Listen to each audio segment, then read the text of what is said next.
Hey guys, it's Sam with WTI. I want to tell you all about this awesome Graco car seat. So this is perfect if you have many little ones. This is a more slender fit for the back seat. What's really cool is these cup holders pop in as needed, so it makes it even more slim. And it can help you if you have many little ones in the back seat or if you're trying to squeeze someone in. This is a great car seat though. Graco is such a wonderful brand. Graco is known for its safety features and also for the fact that it doesn't cost too much on your budget compared to other brands. It also has the option of a latch point connection or a seatbelt connection.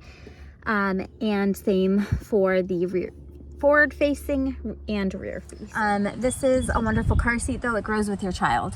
So it can fit your child from a small newborn age up until it is, it turns into a booster seat actually for an older child. As you can see here, this is a small car.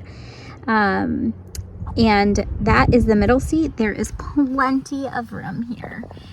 It opens up the entire middle seat. I put that seat down so you can see the space that it gives. A traditional car seat is going to lay further into the middle there and create less room for whoever needs to sit in your back seat. This is a great investment that I think you'll really enjoy. Like I said, we really like it in our family because it fits nicely in the back seat. And it is comfortable for my son, not too slim where he's not fitting well in it. And that is my point of view.